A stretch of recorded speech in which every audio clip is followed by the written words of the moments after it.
Coming up on Network Africa. Former Liberian commander ALIEU KOSIAH is found guilty of war crimes in connection with Liberia's civil war. More African leaders pay tribute to Zambia's founding father, the late KENNETH KAUNDA, as Botswana and South Africa declare days of mourning. Plus,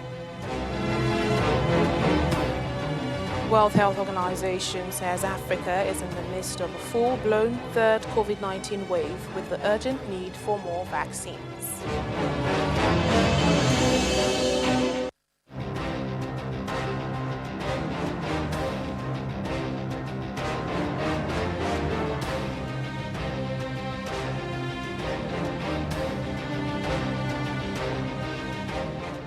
Hello and welcome to the program. I'm Layo Adegoke. We begin with Liberia, where former war commander ALIEU KOSIAH has been found guilty of war crimes in a Swiss court, becoming the first Liberian to be convicted in connection with Liberia's civil war. He was sentenced to 20 years for crimes including murder and rape. Around 250,000 people were killed in Liberia's civil wars, and many thousands more fled. Switzerland recognizes the principle of universal justice, meaning suspects accused of high-profile crimes elsewhere can be tried in its courts.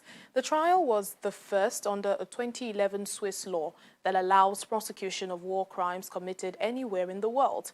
It also marks the first time war crimes charges have been heard by a Swiss civilian court. The 46-year-old was a former rebel commander who fled to Switzerland before being arrested there in 2014. The 20-year sentence includes the 6 years he has already served in detention. Well, joining us now is Evelyn Padesikpe, a Liberian journalist in Monrovia. Thank you so much for joining us on the program. Do tell us more about the person of ALIEU KOSIAH. We understand he's the first now to be convicted of crimes committed during the Liberia conflict. That's correct. ALIEU KOSIAH, I've had the opportunity to talk to victims of the war in Lofa County, where his atrocities were committed. And not a single person talked anything good about him. Some of the victims I had the opportunity to talk to, we want him dead. We wish that he would be killed. So ALIEU KOSIAH, the atrocity he committed, the stories are still there. And there are even survivors who still live with those wounds. So ALIEU KOSIAH's trial for the people of Lofa is a real breakthrough because that's what they've wished for over the years. Indeed, the civil war. You can continue. Part of the things he did in Lofa, Liberia at the time had the only oil palm processing plant. That was the LPMC, where local palm nuts were produced into oil. And KOSIAH and his team looted that entire place. The structure currently lies in ruins. Butchers have taken over that entire place. So the marks of KOSIAH and his rebel groups are still visible in Lofa County. Well, indeed, the Civil War period was a very devastating time for so many people, including those victims you have spoken about. Now, what has been, the reaction to these guilty verdicts, maybe from the president or the government or ordinary Liberian citizens? Down the streets of Monrovia, when you talk to people, they are all excited. At the moment, there's a huge debate in Liberia about the establishment of the War and Economic Crimes Court. So with such a ruling, a verdict coming up just at the time Liberians are having these kind of discussions, for many people, it's a welcoming news. And they even wish that, Liberia would get to the place where people are able to pay for the atrocities they committed. People are happy about the verdict, especially people from Lofa County in northern Liberia. There's no single person you will talk to from Lofa who, felt the brunt of the war, who went through all of these, will tell you anything that contrary to this one. People are really excited about the ruling, and they wish Liberia could even have a, war crimes court established. All right, then. Thank you so much, Liberian journalist Evelyn Padesikpe. Thank you for speaking to us. Thank you. Well, the Sudanese government has announced the formation of a joint force to maintain security and protect civilians in the troubled western region of Darfur following repeated ethnic clashes.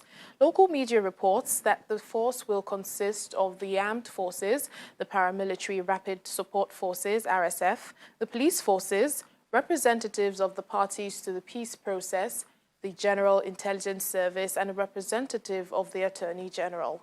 Paris-based Sudan Tribune website reports the force will be made up of 20,000 soldiers. Darfur has been plagued by intercommunal violence since December, when the hybrid United Nations African Union peacekeeping mission ended its presence in the region. Tributes have been coming in from more African leaders and international bodies for Zambian founding President Kenneth Kaunda, who died on Thursday at the age of 97. Botswana's President Mokgweetsi Masisi described the late former president as an iconic statesman of the highest credentials for his selfless dedication to the interest of his own country, as well as the well-being of neighbors and humankind at large. His country will be in 7 days of mourning for the late Zambian leader. Tanzania's President Samia Suluhu Hassan also said Africa had lost a liberation fighter, patriot, and true Pan-Africanist.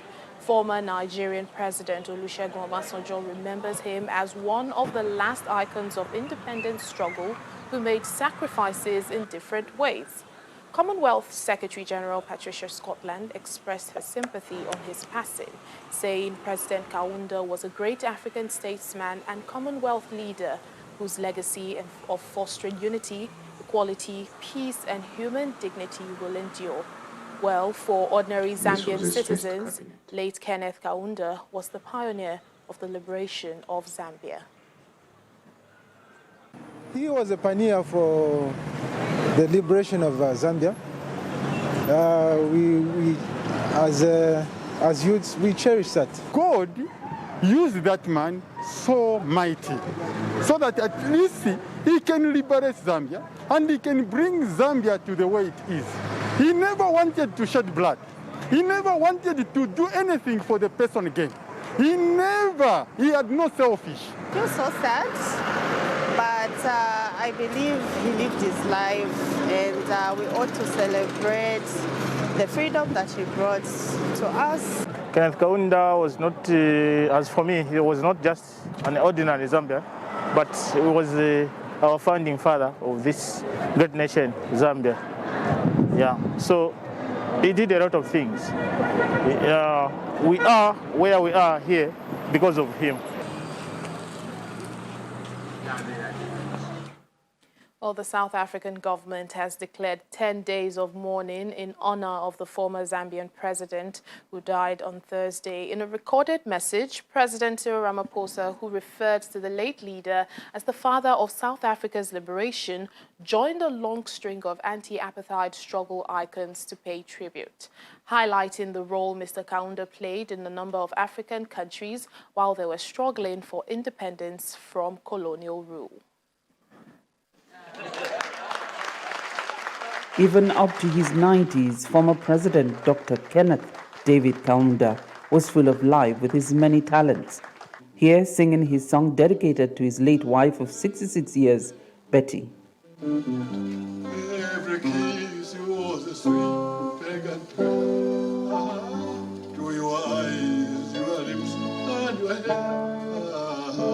On the dawn came a little soul. Tons of messages of tribute have been sent out to Zambians and the late leader's family since news of his death came out. As the South African nation, we will never be able to repay the debt of gratitude that we owe to Kenneth Kaunda.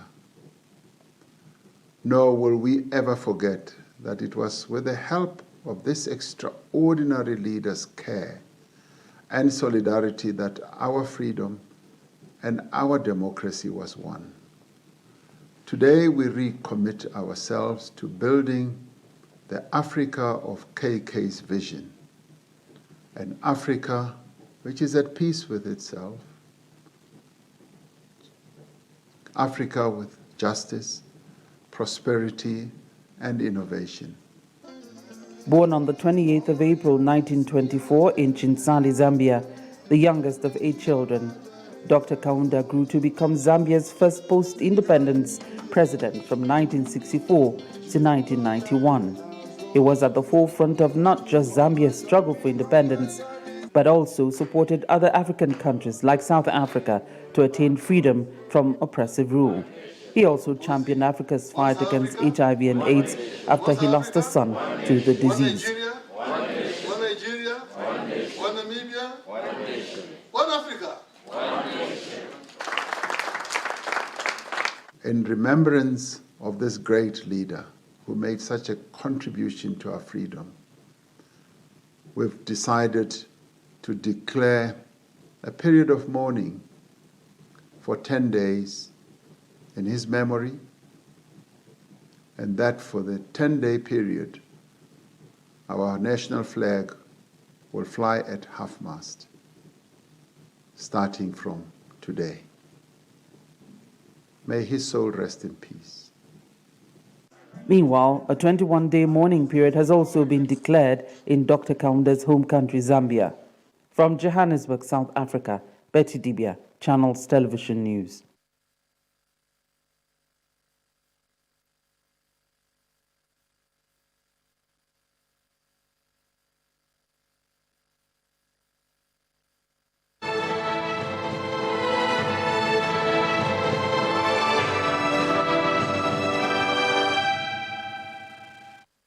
The World Health Organization says Africa is in the middle of a full-blown third COVID-19 wave and there is need for more vaccination. WHO's Africa Regional Director, Mashidiso Moeti, says the continent needs millions more doses now, even though there's no clear timeline on when more vaccines will be available. The total infections have crossed the 5 million mark and at least 7 African countries have run out of vaccines. South Africa, Morocco, Tunisia, Ethiopia and Egypt have recorded the most virus cases on the continent, with Uganda and Namibia experiencing a deadly third wave. A total of 136,030 people have succumbed to the virus in different African countries.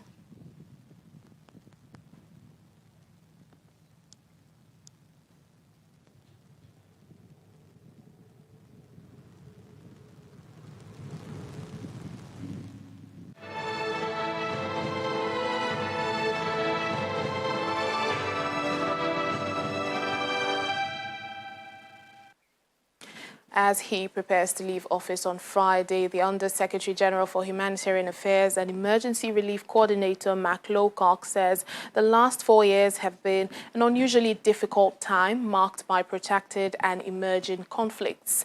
The outgoing humanitarian chief says new conflicts that have emerged during the 15 months since the pandemic took hold are to some degree, unfortunately, the result of malign interests taking advantage of a moment where the rest of the world is focused on a big problem. The last 4 years have been an unusually difficult time. Firstly, we've had an expansion of conflict in many places, a failure to resolve long-standing conflicts like Syria and Yemen, and new ones too, Mozambique, Ethiopia, a variety of other places. Secondly, we've seen the growing impacts of climate change. Climate change is now a huge cause of humanitarian suffering around the world. You know, there's been new conflicts that have emerged during the 15 months since the pandemic took hold. Nagorno-Karabakh, places in Mozambique, what we've seen in Ethiopia. And, you know, to some degree, unfortunately, that is the result of malign interests taking advantage of a moment where the rest of the world is focused on a big problem and pursuing undesirable objectives, harmful objectives. Still ahead on the program. Our Africa Tech segment explores a new mobile application helping users get help in time during emergencies. Do stay with us. Welcome back to the program. The number of people forced to flee their homes due to conflict, persecution and human rights abuses has doubled in the past decade to 82.4 million at the end of last year. That's according to the United Nations High Commissioner for Refugees. The annual report on forced displacement by the UN Refugee Agency, UNHCR, says nearly 70% of those affected are just from 5 countries. That includes South Sudan, Syria, Venezuela, Afghanistan, and Myanmar.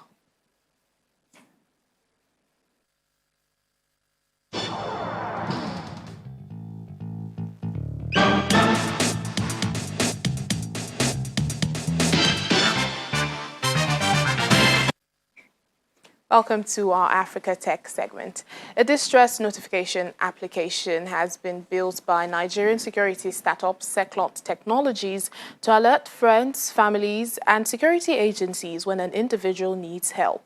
Olawale Atekoja and his team developed the app to help with personal security. Nigeria has for a number of years continued to grapple with the problem of insecurity, and despite government's effort to reduce the incidence of crime in the country, the level is still high. This lingering security challenge is what motivated Olawale Atekoja and his team at Chatbot Technology Limited to provide a service that enables individuals seek help when in distress. The security technology company built an emergency application that sends distress signals to the pre-registered emergency contact of a user. We have a distress notification platform, and what that basically does is this. You trigger it sends your geolocation, your current geolocation, to friends and families that you have added on the app. So when you download the app, you basically put all your ICs, we call them in case of emergencies. When you put them there, they get notified that, okay, you've added them, and whenever you click on that, whenever you're in a distress, it sends your exact location to them, and then they can come to your aid. After you've downloaded it and you have it on your phone, you launch the app by clicking on it.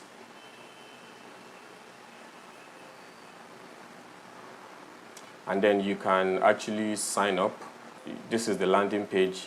It picks your current location, and here you have where you can send a distress. But before you send the distress, you basically need to add your team members, your friends, families, wherever you're going to be sending distress to. And that's, you have it under this compass sign here.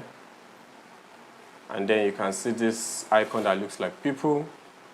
When you click on it, it loads people.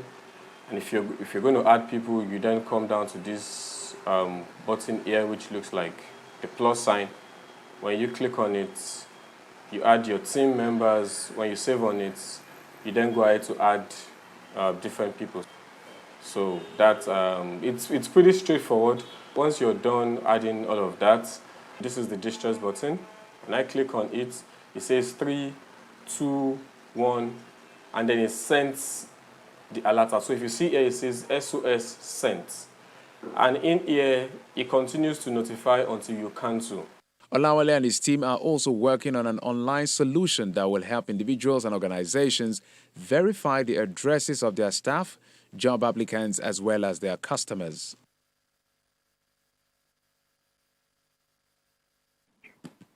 The Nigerian startup Road Preppers is helping individuals trying to get around Lagos and do so with ease. Through its local chat box named Lara, the average Nigerian can get detailed information and navigation to move around from point A to point B.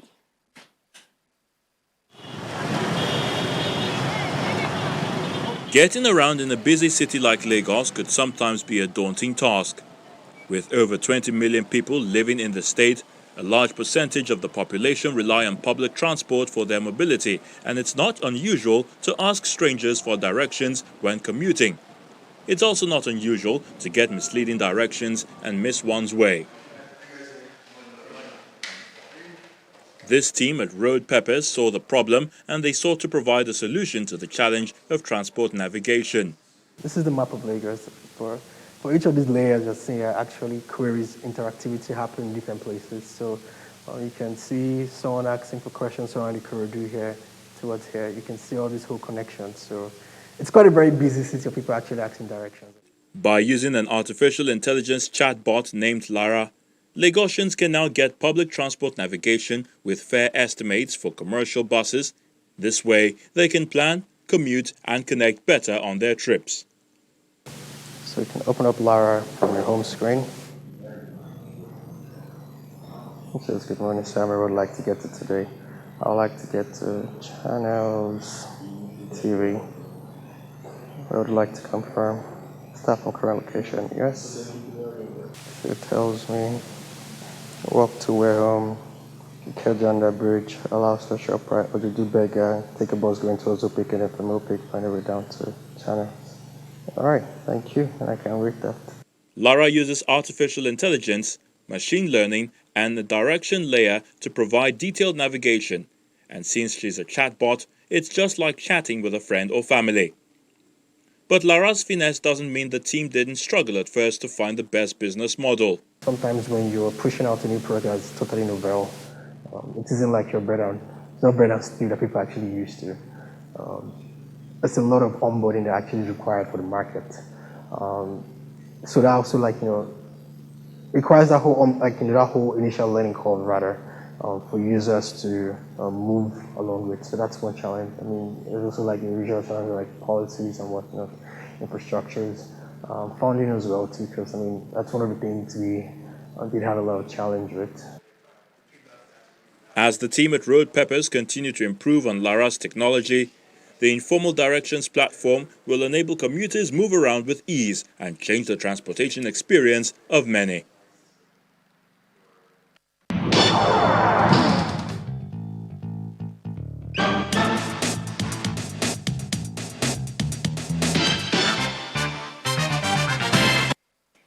It's been 3 decades since a former bag factory in Johannesburg was converted into simple studios for artists that needed space to focus and create. The bag factory has since grown into an influential non-profit that runs what its directors claim it's the longest residency program in the world. South African multimedia visual artist Kogisko Patrick Motler is feeling nostalgic. 30 years ago, he was part of the first cohort of artists to take up an offer by a non-profit to support and promote their work. One of the first agenda items for South African artist David Cologne and his co-founders was to find a space where creativity, talent, and practical tools needed to produce distinct work could be nurtured and taught. I was still staying at home, in a 4-roomed house, whereby you had to wait for them to go to sleep, and then from there, that's when you started trying to paint. And after painting, you've got to remove things and hide them away, and then it became such a tedious routine. But having a studio meant you can have a space which you call your own, and you can work every day. If you leave a tube of paint there, you still find it in the space. The search ended with a nondescript factory building in Fortsburg, a part of town in Johannesburg that has been used for producing gunny sacks. They originally went with the name Fortsburg Artist Studios, but somehow Bag Factory crept back in and stayed. It was started as a shared artist studio space where artists from different backgrounds, different races could come together and work in a professional studio environment. And then in 1996, we launched the International Artist Residency Program, which is the longest running residency program in the world. Visual artist Lebogang Mogo Mabusela, or Monotype Babe, was born in 1996, 5 years after the Bag Factory opened its studios. Motlau and Pioneers have now created a body of work that is highly valued and respected around the world. They've also paved the way for up-and-comers like Mabusela to churn out streams of work that are increasingly diverse in their media, perspectives and messaging. Currently, I'm working on a series called Johannesburg Words, which documents catcalling as I experience it walking around Johannesburg. So this is a counter-love letter to Johannesburg, which is a beautiful city that most of us enjoy, but also love to hate. So I'm documenting that misogynoir that happened around that I experienced, and also in some scenes I try to imagine ways in which men could be allies and educate how to respect people and women in the public space. The bag factory is marking a 30th anniversary with an exhibition hosted jointly with the University of Johannesburg Father Gallery. Organizers say they created around 100 pieces from an archive dating back to 1991. They also say that about 80 nations have been represented at the space in some way. The exhibition ends on the 19th of June 2021. That's it on the program today and for the week. Thank you so much for being a part of it. I'm Layo Adegoke. Have a great weekend.